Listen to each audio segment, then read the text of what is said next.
Manoj sir, बहुत गर्व की बात है कि ऐसे ऐसे लोग हम लोग के बीच मौजूद हैं। तो मैं इनसे निवेदन करता हूं कि मंच पे आइए, अपना परिचय दें और दर्शक करें।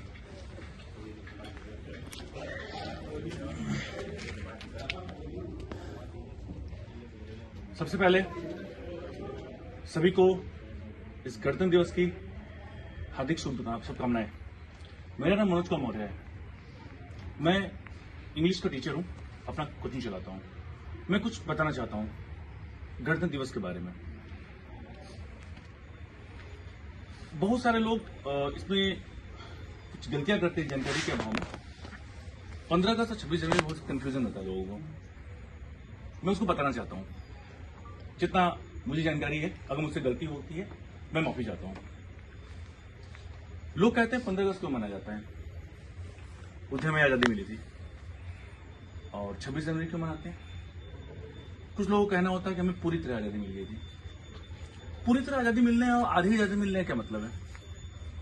हम इसे क्यों कहते हैं कि हमें पूरी आजादी मिल गई थी, आधी आजादी मिल गई थी? हम 15 अगस्त को आधे आजाद हुए थे और 26 जनवरी पूरे आजाद हो गए थे क्या? क्या मतलब है इसका?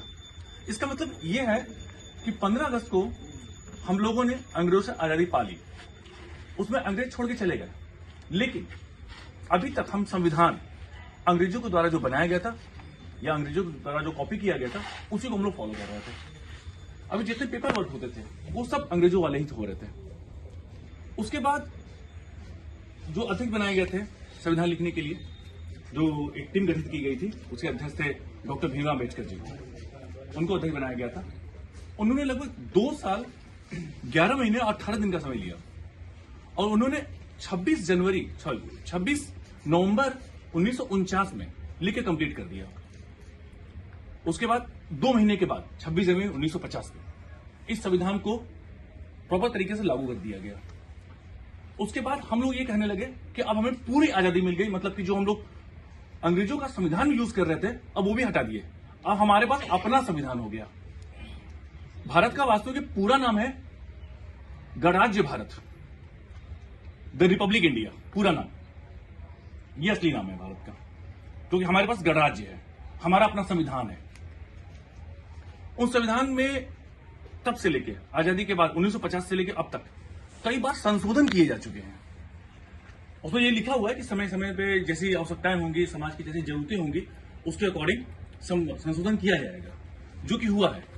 और आज हमारा ये देश और हम सभी लोग अपने संविधान को फॉलो करते हैं और संविधान के अकॉर्डिंग ही चलते हैं। अगर संविधान नहीं होता तो पूरे देश में अराजकता फैल जाती। ये थोड़ी सी बातें संविधान के बारे में। उसके अलावा मैं बताना चाहता हूं थोड़ा सा अपने राष्ट्रीय ध्वज के बारे में। 15 अगस्त के दिन हमारे देश के प्रधानमंत्री लाल किले पे झंडा फहराते हैं। वो फ्लैग होस्टिंग होती है। क्या पता हमें कितने लोगों को शायद पता हो या ना हो कि 26 जनवरी और 15 अगस्त में झंडा फहराने की क्या विधि होती है? मैं थोड़ा सा क्लियर करना चाहता हूं। और ये गलतियां अक्सर हमने देखा हुआ है और मैं चाहता हूं कि अगर ये सुधार हो पाए भविष्य में तो सुधार हो। 15 अगस्त के दिन फ्लैग होस्टिंग होती है और जबकि 26 जनवरी के दिन फ्लैग अनफर्लिंग होती है। ये दोनों में अंतर होता है। इसका मतलब ये होता है कि 15 अगस्त के दिन झंडा नीचे होता है और जब रस्सी को खींचते हैं तो झंडा ऊपर जाता है। ये होता है 15 अगस्त के दिन।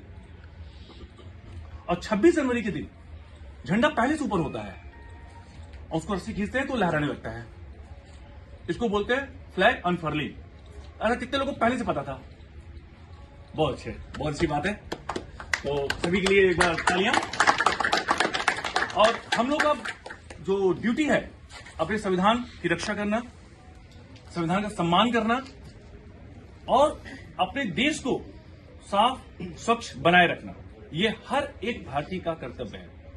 बल्कि हर व्यक्ति का कर्तव्य है, जहां भी वो रहता है अपने घर, अपने आसपास की चीजों को साफ सुथरा रखे।